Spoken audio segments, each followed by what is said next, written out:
Dahil sa katotohanang ipinapangaral ng Santa Iglesia Katolika na hindi maitanggi ng mga protestante sa lungatang aral at pahayag ng mga pastor. Ilalatad, lalatad, lalatad, lalatad.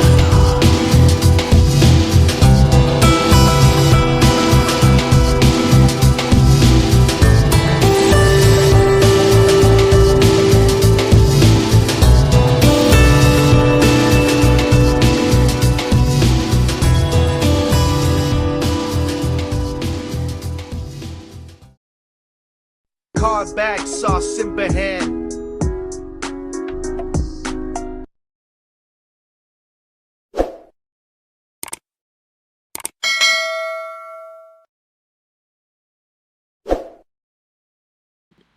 Sabi ni Pedro Dagoy kay Ruby, hindi mabasa original Greek manuscript ng Matthew 16:18 ang Roman Catholic Church. Sabi niya, actually, mabasa man yan o hindi, Pedro Dagoy, ang realidad ay realidad.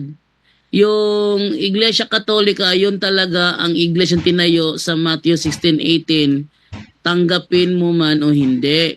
Dahil marami tayong nakipagdebate kung sino-sino lang ating mga nakalaban, may INC, may SDA, naninindigan kami na kami yung iglesyang founded by Christ, at yung kanilang mga ginagawang panira, yun lang namang saan mababasa na sinabi ni Kristo, tinayo ko ang Roman Catholic Church.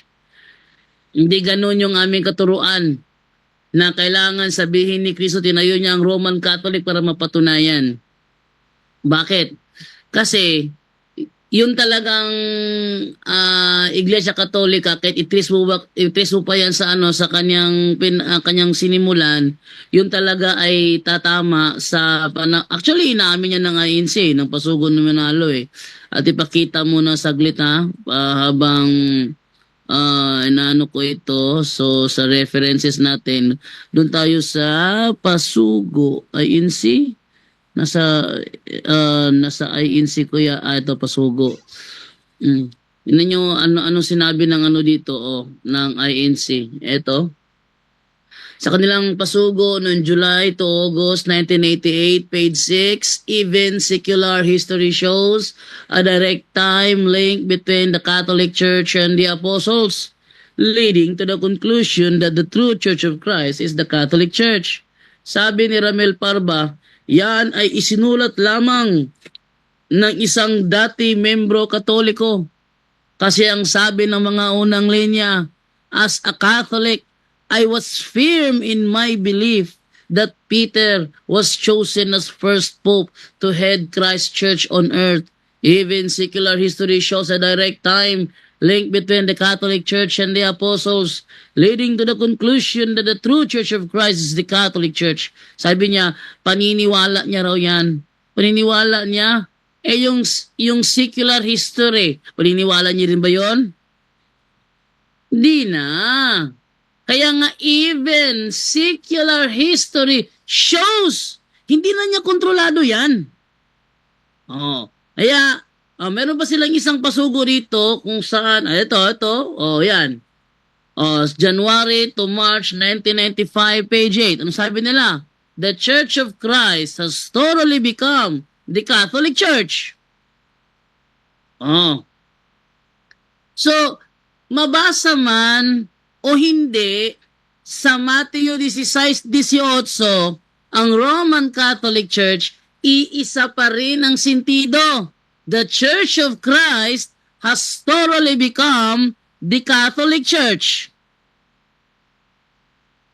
Ang liwanag, di ba? Although writers and historians continue to treat both as synonymous, talagang i-treat nila as synonymous. Bakit? Ba't nila as synonymous? Kasi isang iglesia talaga yan Alangan, pag sila nagturo kasi, mali-mali ang nagiging resulta. Halimbawa, yung Pasugo, April 1966, page 46, ang sabi doon, ang Iglesia Katolika sa pasimula ay siyang Iglesia ni Cristo.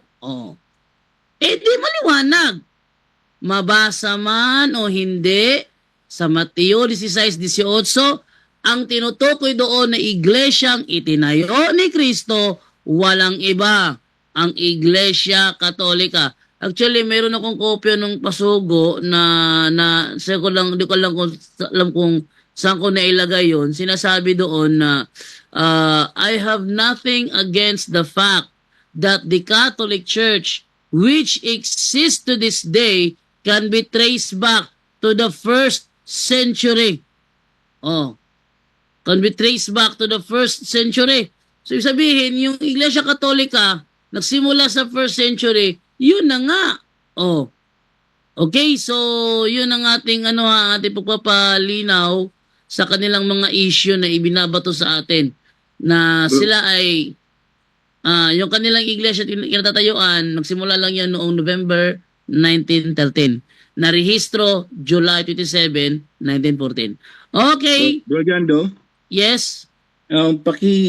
maganda yung tanong niya kanina kasi pakibigay na lang para may ano tayo 2120 nga. Ano ba yung sacrilege? Baka sabihin na sacrilege dun lang sa banal na Eucharistia, no? Saan ka ba pwede magkasala? Magandang ipaliwanag to, no? Kasi may nakalagay diyan things eh. So 2120, no, doon nagtanong kanina, nilalapastangan mo sa harap, no, ng banal na bagay. 2120 ng ano. At ito maganda to, pati kasama to yung mga pare, So kapag nilalapastangan mo ang pare, no, ito hindi alam ng mga tao to. Okay, 2120 sa Catechism of the Catholic Church, ito yung sinasabi. Isa-isay natin para mas maliwanag sa mga tao nakikinig ngayon. Okay lang ha. Ito. Yan. Sabi ganito. Sacrilege, no? Sacrilege consists in profaning or treating unworthily the sacraments and other liturgical actions, as well as persons, and things or places consecrated to God. Okay. So, sandali na, umpisan natin doon. So, ano ba yung profaning? Paglapastangan yun.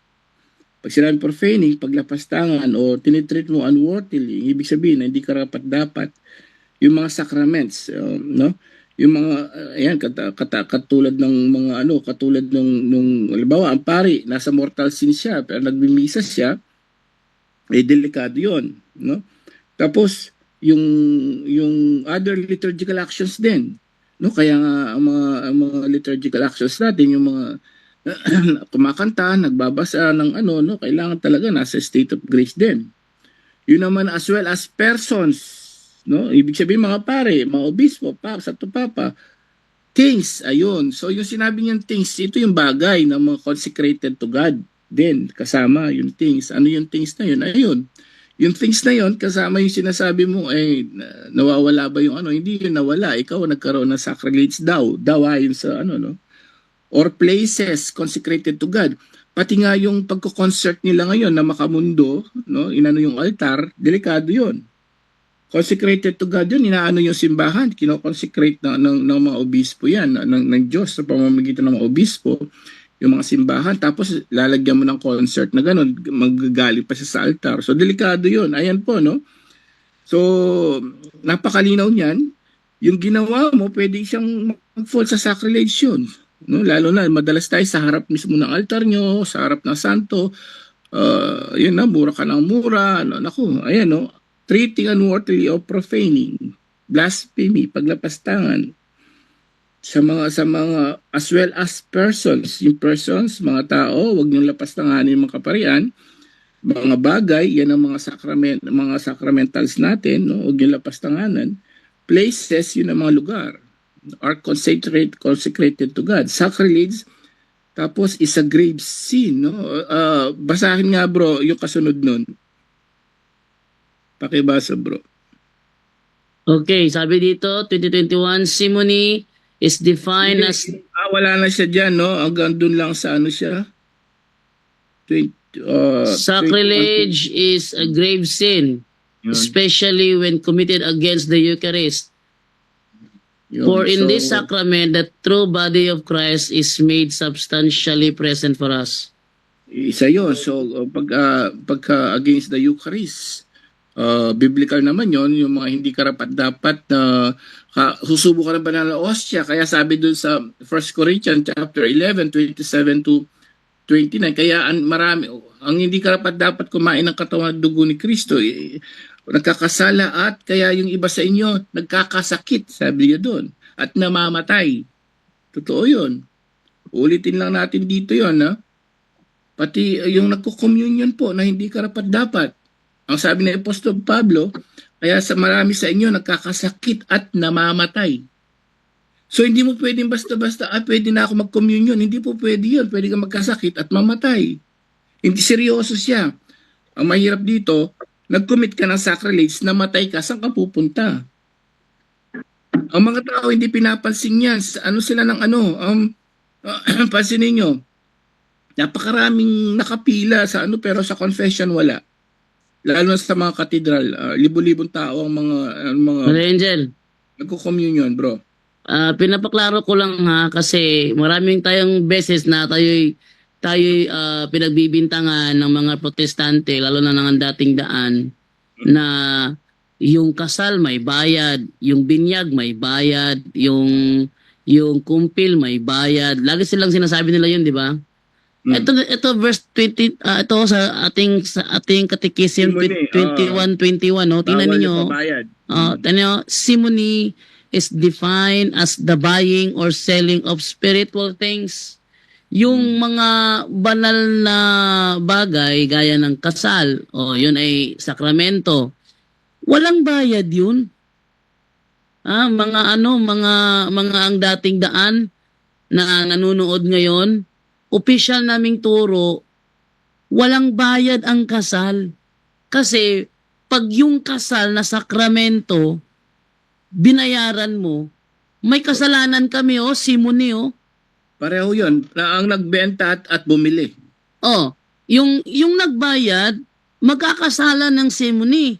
Yung binayaran na simbahan, magkakasala rin ng simony. At yung simony, sa Iglesia Katolika, mortal sin yun.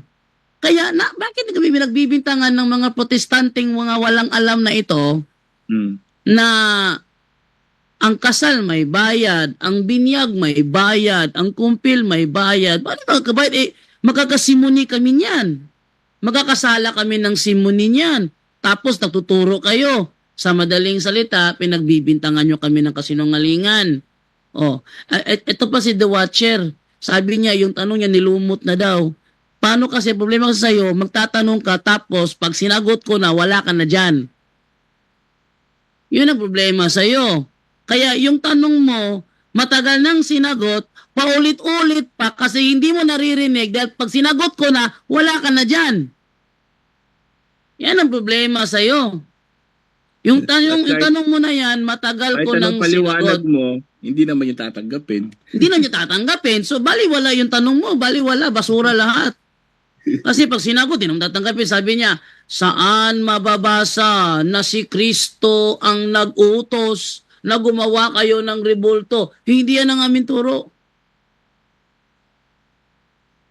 Ito ang turo namin, Pakinggan mo ang turo namin, kontrahin mo kami sa aming aral. The Watcher, kontrahin mo kami sa aming aral. Huwag sa akala mo. Ito ang aming turo. Ang nag-utos na gumawa ng rebulto, ang Ama. Saan mababasa? Exodo 25:18. Sabi dito, Exodo 25:18, yan. 17 pala, sabi 17 ganito. Gumawa ka ng luklukan ng awa. Ating basahin sa English to para makita talaga rebulto ito. Sabi 25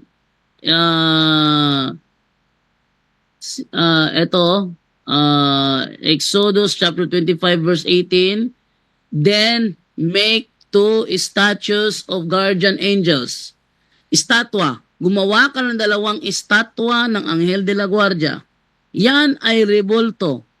Sino ang nag-utos? Ang Ama. Di Watcher, ang turo namin sa Katoliko, ang Ama ang nag-utos na gumawa ng rebulto. Ngayon, doon naman tayo ngayon sa pagluhod. Ang katuruan ng Katoliko, si Josue nagpatira pa sa harap ng kaban ng tipan. Joshua chapter 7 verse 6. Joshua and the elders of Israel tore their clothing and lay prostrate before the ark of the Lord. Sila ay nagpatira pa sa harapan ng kaban ng tipan. Ngayon, ano ba ang itsura ng kaban ng tipan kung saan sila nagpatira pa? Eto, sana kung kami kukontrahin mo doon sa aral namin, hindi sa mindset mo. Kasi ang ginagawa mo kasi, gumagawa ka ng strawman, siyang kinakalaban mo, hindi kami ganyan. Oh, eto yung aming turo, oh. Ano ba ang itsura nitong wait lang ha. Ano ba ang itsura nitong Ark of the Covenant kung saan nagpatira pa sina Josue? Narito ang itsura ng Ark of the Covenant. Pakita natin sa inyo. Ayan o. Oh. May rebulto sa ibabaw. May mata. May mata yan. Hindi nakakakita. May ilong. Hindi nakakahinga. May bibig. Hindi nakakapagsalita. May tenga yan. Hindi nakakarinig. May kamay. Hindi nakakahawak. May paa. Hindi nakakalakad. May pakpak. Hindi nakakalipad. Oh, ngayon, lumuhod ba sina Josue sa harapan yan? Yes, lumuhod. Ano ba ang turo namin? Ang turo namin, ang Diyos Ama ang nagpagawa ng rebulto. Tapos, ang mga tao nagpatira pa sa harapan nun. Eto, nagpatira pa sila sa harapan nito. Yan ang aming turo. Ngayon, ito naman tayo ngayon sa panahon ni Kristo. Sa panahon ni Kristo, hindi kinukontra ni Kristo ang utos ng Ama. Oh. Inutos ng Ama gumawa ng rebulto, hindi kinontra ni Kristo yon. Nang nagpatira pa sina Josue sa harapan ng rebulto, hindi kinontra ni Jesus yon. So sino ka para kontrahin kami? Pangatlo, ano ang opisyal na may katuruan patungkol sa rebulto? Ang rebulto ba mismo ang sinasamba? Ating tingnan sa aming katekism, paragraph 2132. Dapat kang kung talaga kami titirahin mo, dapat sa aral namin. Hindi sa mindset nyo eh. Baka yung mindset nyo eh. Ito yung aming turo. Tingnan nyo ha. Paragraph 2132 ng Catechism of the Catholic Church. Babasahin ko bago ko ibigay sa naka-raise hand. The Christian veneration of images is not contrary to the first commandment which prescribes idols. Indeed, the honor rendered to an image. Ano daw? The honor rendered to an image. Di ba sa Biblia meron ding honor your father and your mother? Does it mean honor your father is kilalanin mong Diyos ang ama mo? Honor your mother means kilalanin mong Diyos ang ina mo. Mali. Palpak. Mamaya, wala na si The Watcher dyan kasi nagtatanong, tapos mo tayo sumagot, mawawala bigla. Tapos mga ilang araw, babalik siya, sabihin naman niya, yung tanong ko nilumot na. Kasi magtatanong siya, pag tayo sumagot, wala naman dyan eh. Ha? Ngayon, doon naman tayo ngayon sa ano? Sa karugtong. Anong sabi dito? The honor rendered to an image passes to its prototype. Passes to its prototype. So, hindi nanatili sa imahe. Ninatili sa imahe na ipapasa sa kanyang prototype. And whoever venerates an image, venerates the person portrayed in it.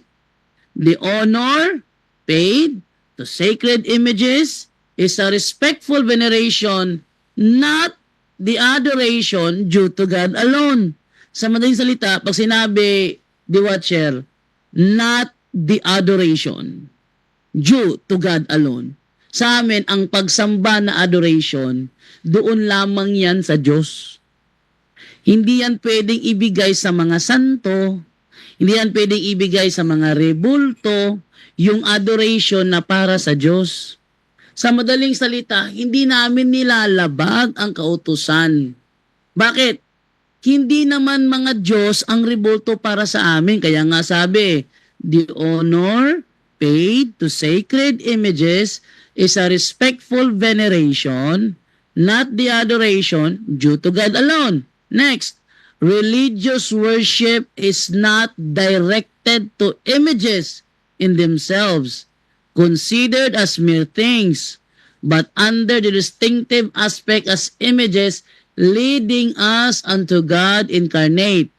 The movement toward the image does not terminate in it as image, but tends toward that whose image it is.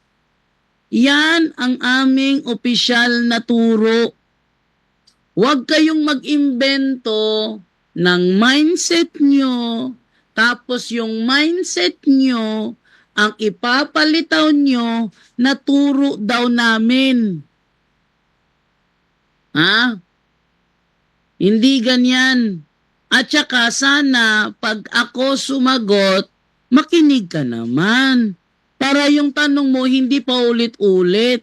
Pag ako napikon sa style mo, na magtatanong ka, tapos biglang mawawala, ilang araw babalik, yung tanong ko, nasagot ba?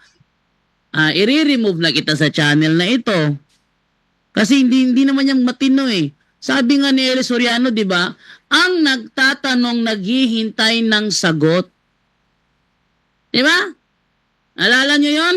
Yung nangyari sa General Trias, Cavite, nung may nagtanong na ministro ni Manalo patungkol sa beso-beso, anong sabi ni Eli Soriano? Ang nagtatanong, naghihintay ng sagot. Kaya kung magtatanong ka, di watcher, huwag kang aalis sa pwesto mo. Hindi yung mawawala ka bigla, tapos pagbalik mo sabihin, hey! Ngayon, mawawala ka bigla, tapos sasabihin mo, yung tanong ko nilumot na. Matagal na sinagot yung tanong mo na yan eh. Ha? At saka,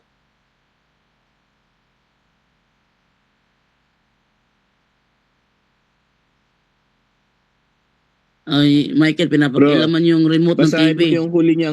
Basahin mo yung huli niya, pinakahuli niya message. Hindi yan turo, unfair yan sa totoong iglesia sa Diyos. Mukhang MCGI to. MCGI talaga yan, walang alam eh. Sabi niya, sa iglesia ng Diyos, ating iparinig ang sinabi ni Alfie Angeles patungkol sa MCGI. Ang MCGI kasi, walang alam ang mga yan. Hanga lang sila kay Eliseo Soriano. Pakinggan natin si Alfie Angeles. Anong sinabi ni Alfie Angeles patungkol dito sa kanila? Biktima ni Eli Soriano pala to. Biktima ni Eli Soriano to. Tingnan nyo anong sabi ni Alfie Angeles dyan. Ang INC, mga walang alam mong mga yan. Wait lang ha. Ano nangyari dito? INC, MCGI. MCGI pala. Nawala yung aking mga file. Sabi ni Soriano, ang mga ADD member, mga walang alam ang mga yan. Wait lang nga, parinig ko muna kasi hindi ako naka-share audio eh. Baka hindi nyo marinig, ano. Parinig natin sa lahat ng mga nanonood ko anong sinabi ni Alfie Angeles. Ito.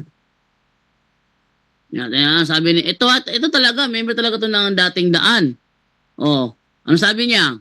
So yun. Saka ang dating daan kasi, brother, aakala nila, pag sila yung mga miyembro nila, pag nagsalita, akala nila, alam na nila yung buong katotohanan. Ano ang banal na halik? Anong banal na halik? Ganun sila magtanong eh. Tanongin mo miyembro, alam ba niya yung banal na halik? Saan niya nakatira ang Diyos bago lalangin ng langit at lupa? Kahit yung mga miyembro nga, hindi alam eh. Ewan ko si Josie kung alam nila yung turo sa ano. Mahilig sila magpakita na akala nila ang galing-galing nila. Ganon. Pero walang alam yung brother, ginagarantiyahan ko sa iyo. Ganon. Impress lang sila kay Mr. Soriano. Ano daw? Mga walang alam ang mga yan. Kaya pag bumana, talagang walang alam. Bumanat-banat, wala namang alam eh. Ano sabi niya dito? Sino ba dapat masusunod kung paano kayo sasamba sa Diyos? Kayo ba o ang Diyos? Ligaw na ligaw kayo. Tapos mag-claim kayo, unfair yan sa totoong iglesia sa Diyos. Kami ang iglesia ng Diyos, tanggapin niyo ba yan o hindi? Tingnan niyo ito, nagkiklaim na na dating daan, na sila daw iglesia ng Diyos. Tanungin mo sila ha, saan yun nilibing ang mga apostol na sila pinatay ng mga kalaban? Saan yun nilibing? Hindi makasagot ang mga yan eh. Sino tumanggap kay Elo Soriano sa Iglesia ng Diyos? Oh, nung si Soriano namatay, ba't nyo nilibing? Tapos yung mga apostol, pagtanungin kayo, saan yung nilibing si Apostol Juan? Aba, hindi makasagot. Saan yung nilibing si Apostol Pablo? Saan yung nilibing si Apostol Mateo? Saan yung nilibing si San Lucas? Saan yung nilibing si Apostol Juan? Saan yung nilibing si Apostol Tomas? Ni isa walang masagot ang MCGI dyan. Kung talagang nasa totoo kayo, dapat nasa inyo yung mga apostol. Dapat nasa inyo ang mga labi ng mga apostol. Ito. Nung panahong ginagawang libro ang Biblia, yung panahong ginagawang libro ang Biblia, anong nagawa nyo? Alam mo, tinanong ko yung MCGS sa kapitbahay namin sa Cebu. Tinanong ko siya, nung panahong ginagawang libro ang Biblia, kasi dati yung mga aklat kasi hiwa-hiwala yan, naka-scroll eh. Ngayon, nasa libro na.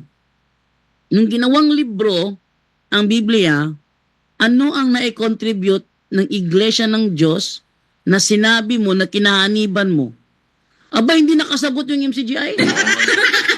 Lahat ng MCGI, tinanong ko niyan.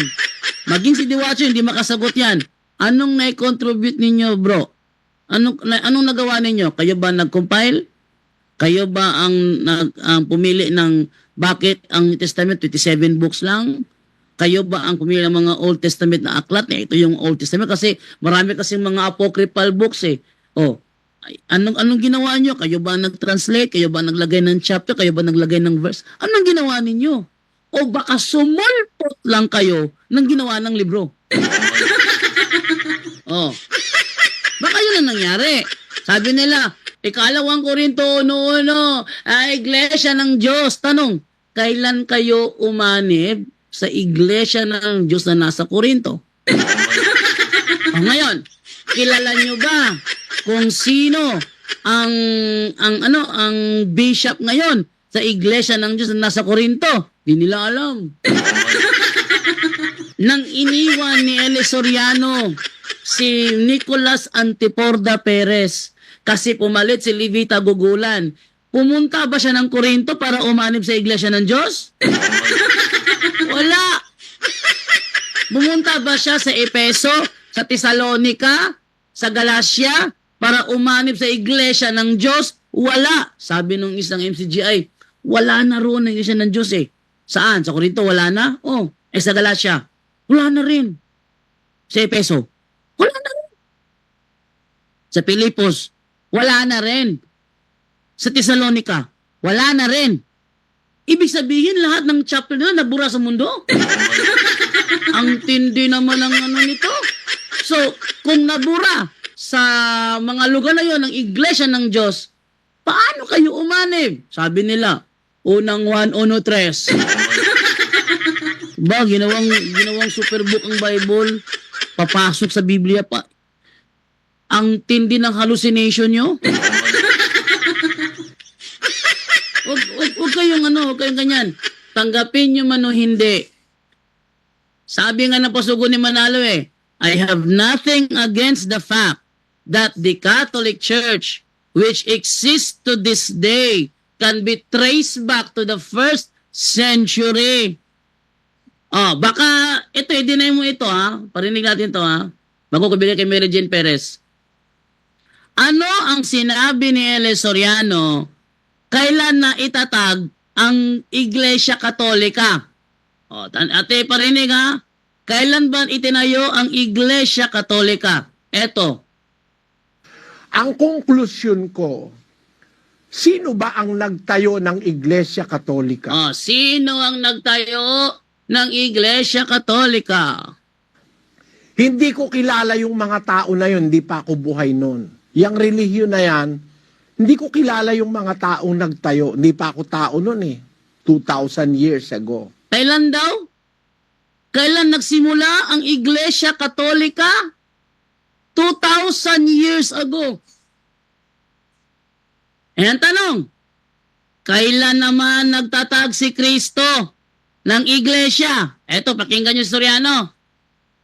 We do not claim that we are the true church. Ah, It is unwise for me to claim that we are the true church. mm, The true church have existed 2,000 years ago. And who are we? oh. Ang true church nag-exist 2,000 years ago. Ang Katoliko nagsimula 2,000 years ago. Way back 2,000 years ago, marami bang branches of Christianity? Wala oy. At ipakita, binanatan mo ko, lagot ka ngayon. Bahaw lahat ng mga argumento mo ngayon, ba't mo ko binanatan eh? O, ate ipakita ha. Meron way back 2,000 years ago. Sabi ni Eli Soriano, ang Katoliko nagsimula, alam nyo dito may kontrahan ng MCGI eh. May nagsasabi, ang Katoliko doon nagsimula 3rd century. 3rd century? Iba sabi ni Soriano, hindi pa ako kilala kung sino natayo ng Iglesia Katolika kasi hindi pa ako tao niyan. 2,000 years ago. Way back 2,000 years ago, 3rd century? Ba naman kayo? Ating pakita ha. Ano ba ang way back 2,000 years ago? Marami bang branches of Christianity? Ito, ating pakita natin sa screen. Ano sabi dito? Ayan. For the first 1,000 years after the death of Jesus Christ, all Christians were members of one religion. Kailan daw nagsimula ang Katoliko? Sabi ni Eli Soriano, 2,000 years ago. Kailan nagsimula ang tunay na iglesia daw? 2,000 years ago. Sabi niya, who are we? At balikan. The true church have existed 2,000 years ago. And who are we? Who are we? Yang tanong, sila ba ang tunay na iglesia? Magandang itanong natin yan kay Eli Soriano. Eli Soriano, kayo ba ang tunay na iglesia? Sabi ni Soriano, pakinggan mo. If that is true, the true church has that power and has all that gifts. Now, we are affiliates of that church. We are believers of that church. We are believers of that church. Kami nananampalataya sa iglesyang yan. We are imitators of the true church. Nangungopia lang pala. Nangungopia. We are imitators of the true church. Pirata. Namirata lang, Brother Angel. Namirata. Hoy! Si Soriano ang nagsabi niyan, hindi ako ha. Ang ganda ng pagkasabi niya. Imitator. Balikan at ating balikan. We are imitators of the true church. So, Pakinggan nyo ha. Sabi niya, we are imitators of the true church. We are not the true church. Pakinggan nyo. imitators of the true church. So we do not claim that we are the true church. The original church is the true church, and that is the only and the one and only true church. The original church that was established by our Lord Jesus Christ, The original church that was established by our Lord Jesus Christ, preached by the apostles, preached by the apostles, and their news and their preaching have reached the Philippines, our country, by the Bible. ano daw? And their preaching and their news have reached the Philippines, By the our Bible. country, by the Bible. Ano yun? Lumipad? Tapos kinausap si Eli. Ano yun? Lumipad? Mula Corinto, bigla lumipad sa Pilipinas? Ano yun? Walang tao pala, walang tao naglagay. Biblia lang ang dumating Walang bigla, nagdala walang daw. taong nagbit-bit. Have reached the Philippines, our country, by the Bible. Titira-tira ka ngayon? Ano sabi ni Soriano? So we believe in that true church. We are not the true church. We are not the true church. Tuloy. We may be made by God a part of the church, but we are not the true church. Oh, We may be, narinig mo? we may be made God. Umalis ka na dyan, watcher. Lumayas ka na. Maybe. God may be made us a part of His church, Maybe. but we are not the true church. Yan ang sabi ni Soriano. Tapos nandyan ka.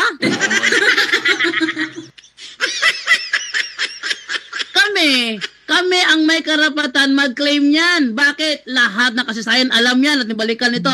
Itong sinasabi dito. All Christians were members of one religion, Christianity. There were no separate sects or branches of Christianity as there are today. The word Catholic means universal, and for those first 1,000 years, all Christians were members of the Catholic Church. Figure ka talaga. May nag-comment bro, yung idol ni Bro Junri, si Rogelio, to taga-ano natin, sabi niya, sabi ni Best 2,000 years ago, kay Kristo, sabi niya, no? Hindi Romano-Katoliko, sabi niya ganun. O sige. Hindi daw Romano-Katoliko. Ano ang binild ni Jesus Christ sa panahon ngayon? Nasaan na yun? Mali. Brother Angel, mali. Mm. Hindi siya pwede mag-interpret sa video na yon. Bakit? Sa Osamis nangyari yung tanungan na yun eh. Ang nagtanong nun, si Melvin Ocampos.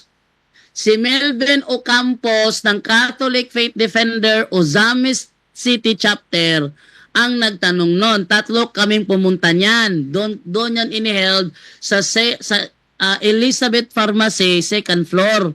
Doon yan iniheld. Merkules yun ng gabi, alas 7 nagsimula, natapos ng mga alas 9.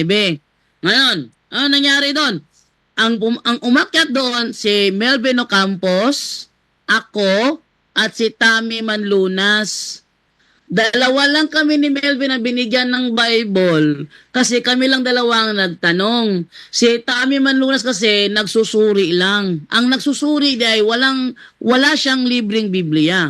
Ang bibigyan ng Biblia, yun lamang magtatanong. Ngayon, ang tanong ni Melvin Ocampos, kung hindi si Kristo ang founder ng Roman Catholic Church o Iglesia Katolika Apostolika Romana, sino? Yun ang tanong ni Melvin Ocampos. At ang dulo nun, sabi ni Eli Soriano, ngayon, sino ba ang nagtatag ng Iglesia Katolika? Sabi niya, hindi daw Roman Catholic Church. Si Melvin Ocampos na nagtanong nun. Kami magkatabi sa... Hanapin mo yung original video niya, magkatabi kami sa sa lamesa. Nakaharap sa amin yung camera. Oh, 3 kami niyan. Ako, Melvin Ocampos, at saka si Tammy Manlunas. Yung cellphone nga namin na recorder, binawi pa nga ni Gillier eh. Sinong Gillier? Yung assistant ng kanilang manggagawa doon. Binawi. Kaya yung kamay niya, ano bang Tagalog kinumot? Yung yung ginanyan ko yung kamot, yung kamay niya. Piniga ko yung kamay ni Gillier kasi kukunin yung recorder namin. Piniga ko yung kamay ni Gillier, nagalit ako eh. Bastos ka eh. Nagre-record kami tapos kukunin mo yung recorder namin. Yung kamay niya, piniga ko sa harap ng lamesa. Yun. Yung magagawa nila, pinagalitan siya. Sabi ng magagawa, hayaan mo na lang kasi. Yung nangyari, ang tanong, kung hindi si Kristo ang founder ng Iglesia Katolika Apostolika Romana. Yan ang tanong ni Melvin Ocampos. Ang sagot ni Eli Soriano, sino ba ang nagtatag ng Iglesia Katolika? Hindi ko kilala. Sabi ni Rogelio, si Constantine daw nag-ano. Patunayan mo sa akin si Constantine nagtatag 2,000 years ago. Walang alam si Rogelio eh. Sabi nga, si Constantine daw. Sabi ni El Soriano, ang Iglesia Katolika tinatag 2,000 years ago. Patunayan mo sa akin na 2,000 years ago natatag na si Constantine ng Iglesia. Patutunayan ko sa iyo, way back 2,000 years ago, hindi pa napapanganak yung nanay niya. mga MCGI, talagang wala kayong mga alam. Bulag-bulagan kayo. Tingnan nyo ano sinasabi ng referensya, pakita natin. Oh. Grolier's Encyclopedia, Volume 5, page 106. Ano yung Katoliko? Catholic Church? Ano yung Katoliko? Ha? Sabi ni Soriano, Catholic. Di mo sinabi Roman Catholic eh. Ating basahin ko. Catholic Church, from Greek Catholicos Universal. Term generally applied to the divine society founded by Jesus Christ and endowed by the outpouring of the Holy Ghost on the day of Pentecost. More specifically, the name denotes the body of the faithful in communion with the Bishop of Rome, hence often called Roman Catholics. Tapos sasabihin mo, ang Katoliko, hindi yan ang Romano Katoliko. Ngek, ngek, ngek. Ano daw?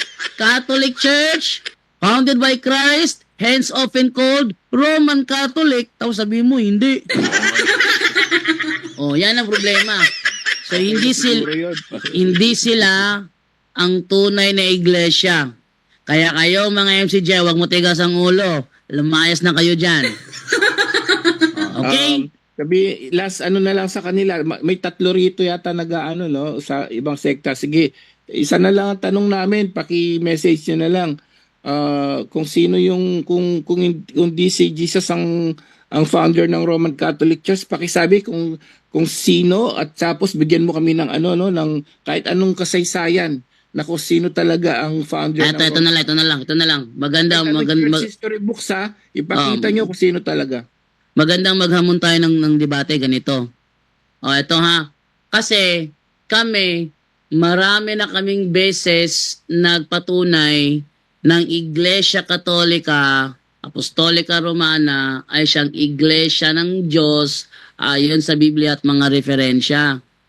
Kayo kaya magpatunay. Patunayan nyo na yung iglesyang kinaaniban nyo ay ang iglesyang tinatag ni Kristo. Magkipagdebate kayo sa akin at ating i-trace back ang history ng iglesia ninyo. Ha? Ang history ng iglesia ninyo ang ating i-trace. Kung lalaban ba kayo ng tracing back the history of your church? Halimbawa, Pinagtatanggol niya si Roelio, pinagtatanggol si Bes, mukhang MCGI din si Roelio. Ito, halimbawa, ganito. Ang inyong, MCGI, halimbawa, MCGI.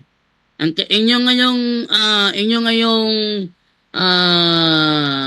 punong tagapamahala, Daniel Rason. So, before ni Daniel Rason, sino? Eli Soriano. Before ni Eli Soriano, sino? Halimbawa, at ipagbigyan, si Nicolas Antiporda Perez. O, sige. Before Nicolas Perez, sino? May tuturo pa kaya yan? Ha? May tuturo pa kaya yan? O, kung sino ang lalaban? Hinahamon ko yung mga MCJ na nanonood dyan. Patunayan yung iglesia nyo, yan ang iglesyang nagsimula sa Jerusalem. Tunayan nyo, ha? Paatras tayo, paatras. Ako, kaya ko patunayan, doon ako sa doon ako sa apostolic sa session eh. Pero this time, kayo magpatunay, kayo ang affirmative, negative ako. Patunayan nyo na ang iglesia ng Diyos sa Biblia ay ang iglesia kinaniban nyo. Para mag-trace back tayo. Ngayon, Daniel Rason. Before, Eli Soriano. Before, sabihin natin, Nicolas Perez. Before, sino? Sinisiguro ko, tamimin ang mga yan. Ha? Tamimin ang mga yan. Bakit? Dahil hindi na makasagot yan. Sige, The Watcher, hinahamon kita, ilagay mo sa screen ngayon. Before si Nicolas Perez, sino ang punong tagapamahala ng iglesyang kinaaniban mo? Sige. Before ni Nicolas Perez, ha? Ibigay mo sa akin. I-comment mo sa comment section. sino ang punong tagapamahala ng iglesyang kinahaniban mo before na italaga si Nicolas Perez? Sige, abangan nyo yung ano niya ha, yung comment niya ha. Gusto ko kadebate na babasa diretso sa... Yun na nga. Bro, before ni Nicolas Perez, sino ang punong tagapamahala ng iglesyang kinahaniban mo? Ibigay mo yung pangalan, dami mong daldal eh. Ati mo na ibigay kay Mary Jane Perez habang aabangan ko kung ibibigay ba ni The Watcher 88 sa comment section ang pangalan kung sino ang punong tagapamahala ng iglesyang kinahaniban niya before na italaga si Nicolas Perez. Sige, ating abangan niya kung magbibigay ba ng pangalan to. Pag nagbigay siya ng pangalan, halimbawa, kanya ibigay ng pangalan, Teofilo Ora. Halimbawa, ibigay ng pangalan, Teofilo Ora. Oh, before Teofilo Ora, sino ang punong tagapamahala ng iglesyang kinahaniban mo? Hindi ko bibigay mo ng pangalan. Kasi, pagkatapos si Teofilo Ora, isa lang ang kasunod niyan. Sino? Felix Manalo. Bakit? Kasi si Teofilo Ora at si Januario Ponce tumiwalag sa iglesyang tatag ni Felix Manalo kasi hindi nakuha pagka-ministro. At sa kanilang iglesyang tinatag, iglesia ng Diyos kay Kristo Jesus, doon umanib si Nicolas Perez. Kaya hindi magbibigay ba ng pangalan to? Sige. Sige, ano? Para matris talaga kung kayo mo talaga ang tunay na iglesia. Aral, kopya-kopya lang aral eh. Sabi ni Eli Soriano, dati ang Pope, ang Vicarius Filii. Ngayon, binawi na niya. Bakit? Sabi niya, yun kasi yung tinuro sa akin ng aking mentor, si Nicolas Perez. Sa madaling salita, pag-aral ang batayan, kopya-kopyahan na lang kayo. Kopya kayo sa iglesia ng Diyos Seventh Day na si Kristo doon, namatay daw Miyerkules. Kopya-kopyahan na lang kayo. Ha? Mga aral nyo, kopya-kopya lang. Hindi kami ito na iglesia, umanib lang kami dyan. Hoy, nauna pa nga yung sisinyo nagsabi niyan.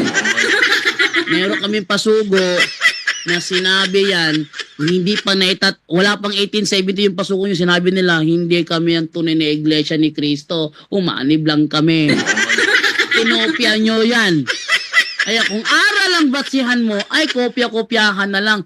Hindi matitrace yung iglesia kung sa aral ka babatay, kasi pagka Diyos, nauna kami magturo niyan. Diyos ang Ama, nauna kami magturo niyan. Tagapagligtas si Kristo, nauna kaming magturo niyan. Eh yung aral, naku, kopya-kopyahan na lang.